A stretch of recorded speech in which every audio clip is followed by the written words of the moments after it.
خاتم غريب بقدرات عجيبة. يقال أن الشياطين طمعت به. قدراته مرعبة، من يمتلكه يستطيع إخضاع الجن والإنس وجميع الكائنات. يقال أن اسم الله الأعظم محفور عليه. شكله مجهول وحقيقته لغز محير. أما مكانه فقد حاول الكثيرون من الجن والإنس الوصول إليه، لكن لا يزال مكانه لغزا لم يتم حله. يقال أنه سرق من صاحبه وعاد إليه بطريقة عجيبة. من سرقه وما حقيقته؟ وكيف كان النبي سليمان يسخر الرياح والجن والإنس ويتحدث مع كل الكائنات ويخضع أعتى العفاريت والشياطين والمردة باستخدام هذا الخاتم؟ ما هو خاتم النبي سليمان؟ ومن ما هو مصنوع؟ ومن صنعه؟ وكيف شكله؟ السؤال الأهم أين هو الآن؟ لكن قبل ذلك يجب أن تعرف أن شيء بسيط مثل نقرك على زر اللايك والاشتراك بالقناة هو دعم كافي لنستمر في تقديم المزيد من المحتوى. فلايك واشترك في القناة ويلا نبدأ. قصة النبي سليمان أو الملك سليمان عليه السلام الذي أرسل لبني إسرائيل هي واحدة من أكثر القصص إثارة للجدل، والتي شغلت تفاصيلها الإنس والجن على مر التاريخ. حياته كانت مليئة بالأعاجيب، من تسخير الرياح لقطع مسافات كبيرة جدا في ثواني معدودة، إلى إخضاع الجن والتحدث مع الحيوانات، وامتلاك جيش من أعتى المخلوقات وأقواها من جن وإنس وعفاريت وحيوانات وطيور وغيرها من المخلوقات العجيبة. واعتبر بذلك الجيش الأقوى في التاريخ إلى هيكله المزعوم والكثير من الأعاجيب والمعجزات الخارقة. كان مرتكز حكم النبي سليمان العلم النافع والغزير الذي لم يسبق لبشري أن امتلك مثله، مصداقا لقوله تعالى في سورة النمل الآية 15: ولقد آتينا داود وسليمان علما. وفي سورة الأنبياء يتحدث عز وجل ويقول: ففهمناها سليمان كلا آتينا حكما وعلما. فقد من الله على سليمان ووصل إلى مستويات من العلم والتطور والتكنولوجيا لم يسبق أن وصل إليها أحد من قبله، ربما حتى من بعده. حتى أن أحد جلسائه كان يتحدث بعلم غريب جدا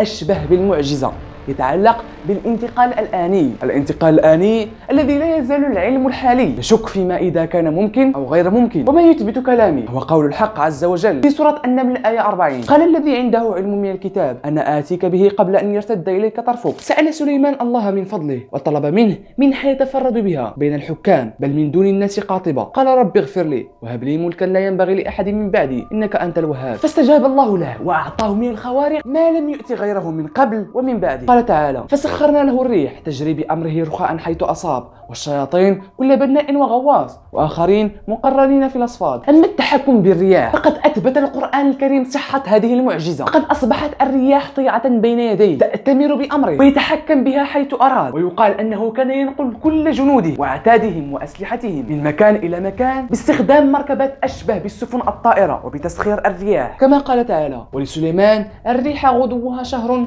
ورواحها شهر. ولعل أبرز عجائب ومعجزات النبي سليمان هي تحكمه في مخلوقات غير مرئية وذات قدرات خارقة. فقد استخدم سليمان عليه السلام مردة الجن لكف أذاهم من جهة وإشغالهم بالإنتاج النافع لمملكته كجزء من سياسة درء المفاسد وجلب المصالح التي ينتهجها كل حاكم صالح عارف بمقاصد الإسلام، غير بعض حكام الدول العربية للأسف. وحشر لسليمان جنوده من الجن والإنس والطير فهم يوزعون. أما عن معرفته للغة الحيوانات فهي منحة أخرى من الله بها على نبيه بحكمة هو يعلمها سبحانه. وكم تاقت الأمم على مر التاريخ إلى إدراك لغة للتواصل مع الحيوانات إنها بشهادة القرآن هي أمم أمثالنا. قال تعالى: وقال يا أيها الناس علمنا منطق الطير وأوتينا من كل شيء إن هذا لهو الفضل المبين. معجزات النبي سليمان لا تنحصر هنا، فقد أوتي من كل علم ومن كل شيء، ونستطيع أن نقول أنه أقوى ملك عاش على وجه الأرض. إذن هل كل هذه المعجزات والقدرات ضمنت داخل خاتمه العجيب؟ وما شك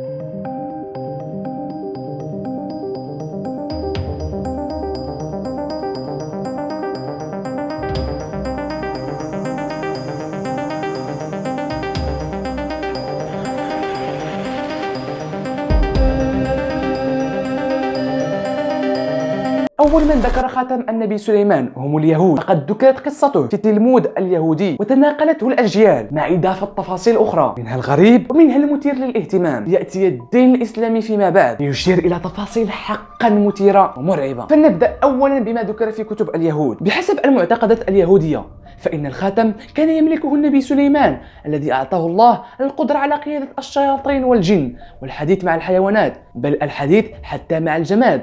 ليس هذا فحسب، بل لديه قدرات في شفاء الأمراض الجسدية والنفسية. وحسب التلمود فإن الخاتم منقوش عليه اسم الله الأعظم الذي انقاد بتأثيره كل الجن والإنس والغيلان والحيوانات بكل أنواعها، فسخرها لنفسه وقوى بها مملكته. أما عن سؤال من ماذا صنع خاتم النبي سليمان، فيعتقد أنه صنع من معادن الأرض 7، وهي الذهب والرصاص القصدير والحديد والنحاس والزئبق والفضة، وهي المعادن التي حسب الأساطير والروايات قادرة على درء شر الجن والشياطين والتحكم بها. وهو معتقد شعبي متداول إلى يومنا هذا، فكم مرة سمعنا بأن خواتيم معينة وقلادات تحمي من العين والحسد والمس. أساطير توارثناها عبر التاريخ لا تزال تطبق إلى اليوم، لكن بأساليب مختلفة. أما عن شكل الخاتم فلا أحد يعلم شكله بالتحديد، غير أن بعض الرسومات القديمة تقول أنه عبارة عن خاتم حفرت عليه النجمة السداسية التي نسبت فيما بعد إلى الديانة اليهودية. أما عن اللغز الذي حير الجن والإنس على مر التاريخ فيتمثل في مكان وجود الخاتم، وفي الحقيقة اختلفت الروايات والأجوبة بين من يقول أن الخاتم غير موجود من الأصل، وبين من يقول أنه من المستحيل إيجاده، وذلك تحقيقا لرغبة وأمنية النبي سليمان الذي تمنى ملكا لا يأتي لأحد من بعده، كما ورد في سورة صاد: قال رب اغفر لي وهب لي ملكا لا ينبغي لأحد من بعدي. تذكر هذه الآية جيدا واحفرها في ذهنك، ولنعد إلى المعتقدات اليهودية. فبحسب ما ورد في التلمود قد امتلك النبي سليمان خاتم سحري حقق له كل ما أراد: تحكم في الجن وتسخير الرياح وإخضاع أعتى المردة، فكون بذلك مملكته العظيمة حتى اغتر بجلال ملكه استكبر، فكان أن سرق أحموديس كبير الجن خاتمه فتشكل في صورته وتمكن من الجلوس على عرشه. ونفى النبي سليمان ليشتغل صيادا،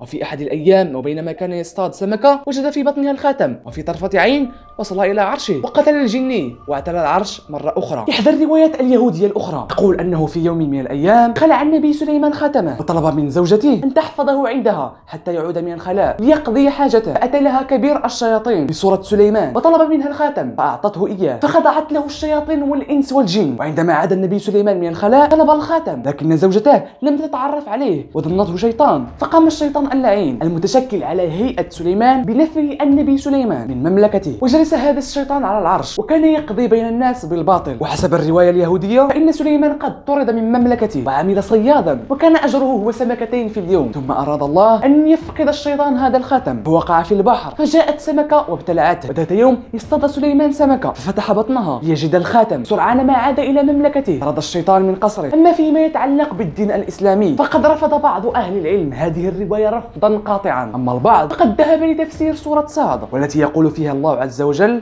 ولقد فتنا سليمان وألقينا على كرسيه جسدا ثم أناب. وفي قول أكثر أهل التفسير ألقى الله شبه سليمان على عرشه وهو شيطان اسمه صخر بن عمير، كان ماردا لا يقوى عليه جميع الشياطين. استمر في المحاولة والاحتيال حتى ظفر يوما ما بخاتم النبي سليمان بعد أن دخل إلى الخلاء وترك الخاتم من زوجته، وقام بنفي النبي سليمان من مملكته. وبعد مرور أيام عدة سرعان ما لاحظ وزير النبي سليمان واسمه آصف بن برخية بأن تصرفات وأخلاق النبي سليمان صارت مريبة، وعندما كشف أمره هرب نحو البحر فسقط منه الخاتم، فالتهمته سمكة وجاءت به للنبي سليمان ليعود إلى عرشه بعد 40 يوم. أما عن السبب فتقول أغلب الروايات أن سليمان سمع بوجود ملك عظيم في إحدى الجزر القريبة من مملكته، سكانها كانوا يعبدون الأصنام، فقرر غزوها. فخرج سليمان إلى تلك الجزيرة بجيش جبار مكون من 1,000,000 جندي من إنس وجن وحيوانات وطيور وغيرها، فحملته الرياح حتى نزل بجنوده إلى القرية فقتل ملكها وغنم ما فيها، وغنم بنتا للملك لم يرى الناس مثلها حسنا وجمالا.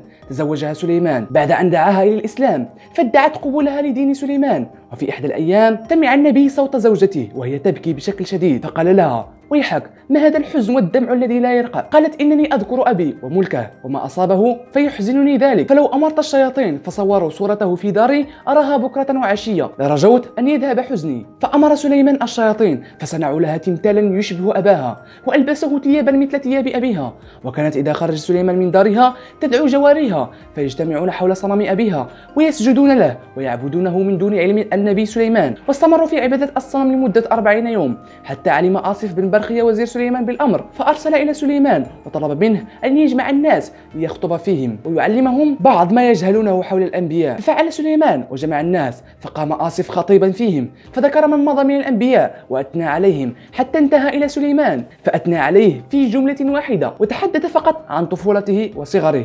فغضب سليمان وسأله عن السبب قائلا: يا آصف، لماذا عندما ذكرتني جعلت تثني علي في صغري وسكت عما سوى ذلك؟ فما الذي أحدثت في آخر أمري؟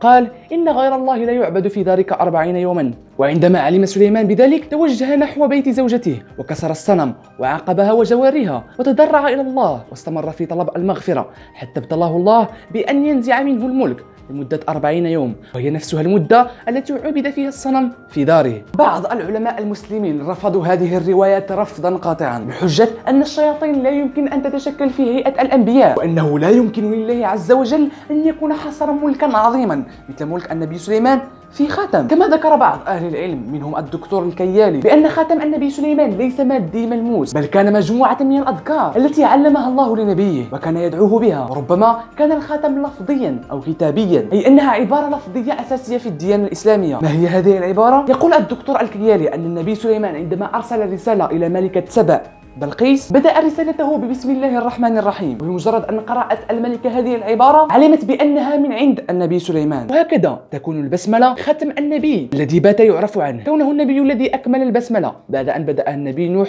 الذي قال بسم الله مجراها ومرساها. ويكمل الدكتور الكيالي ويقول أن سليمان بنى حضارته وسط البحر ولم يبنيها في البر، ودليل ذلك أن لا أثر لحضارة سليمان عكس الحضارات السابقة التي تركت بصمة وأثر لا يزال قائم إلى يومنا هذا. ودليل ذلك من القرآن في الآية الكريمة التي تقول ربي اغفر لي وهب لي ملكا لا ينبغي لأحد من بعدي. لذلك في رأي الدكتور سليمان بنى حضارته المتطورة وسط البحر ولم يبني أي حضارة أو أي هيكل على البر، وقد غرقت هذه الحضارة في البحر. لهذا فإننا لا نجد بين كل الاكتشافات التاريخية أي أثر لحضارة سليمان التي اعتبرت من أقوى الحضارات في التاريخ. اختلفت الروايات وكثرت الأساطير، والحقيقة لا تزال غامضة، ولغز خاتم سليمان لم يفك بعد. فيا ترى هل سيأتي يوم ما يكتشف فيه العلم الحديث حقيقة الخاتم ويكشف الستار عن واحدة من أعظم الحضارات في التاريخ والأكثر تطورا وغموضا؟ لا تنسى أن تشاركني آراءك ومناقشتك في قسم التعليق. لا تنسى شاهد هذا الفيديو، وإذا أردت التوسع في القصة أكثر